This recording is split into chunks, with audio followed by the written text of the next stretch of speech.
नमस्कार भावांनो बहिणींनो. 2 दिवस कंपनीला सुट्टी होती, म्हणलं मग काय करावं. म्हणलं चला आज जाऊ पुण्याला. तर विशेष कारण काही नाही. इथं 22 तारखेला मी मामा झालो होतो. म्हणलं मग भाचीला पण भेटायचं आहे आणि ताईला पण. म्हणलं मग चला पुण्याला जाऊ. मग काय रिक्षा पकडली, आलो स्टेशनला. स्टेशनला आलो, मग पहिल्यांदा म्हणलं तिकीट काढून घ्या. तिकीट नाही काढलं तर टी सी पकडीन. टी सी पकडलं फाईन मारीन. मग काय आलो, घेतलं तिकीट काढून. मग 11 वाजता 11:30 ट्रेन होती, ग्वाल्हेर दौंड एक्सप्रेस. आणि मग ते आलो प्लॅटफॉर्म नंबर 3ला. आणि तिथं आल्यावर कळालं 1.5 तास उशीर आहे. बसलो ट्रेन पाहत. या ट्रेन पाहत म्हणजे डब्यांमध्ये काय काय माहीत नाही बुवा.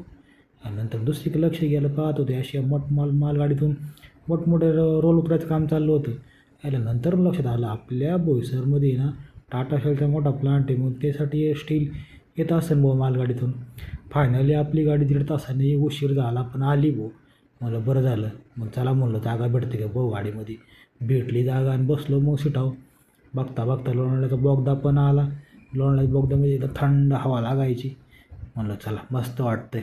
फायनली मी 5:30 वाजता चिंचवडला स्टेशनला उतरलो. उतरल्यावर आपल्याला पाहिजे रिक्षा करावं लागेल बाहेर जागा. मग आलो स्टेशनच्या बाहेर पाहतो रिक्षावाले मला काही सांगत वाटलं. पाहिजे पुण्याला आलो आहे. 12 किलोमीटरचे 300 रुपये म्हणायचे. अरे 150 रुपयात आलो घरी. आल्या म्हणलं बिल्डिंग आपल्या ताईच्या घराची बिल्डिंग आहे. ॲड्रेस 1ला आहे. जवळ स्टेडियम पण आहे आणि गोदरेजचा मॉल पणचं काम चालू आहे.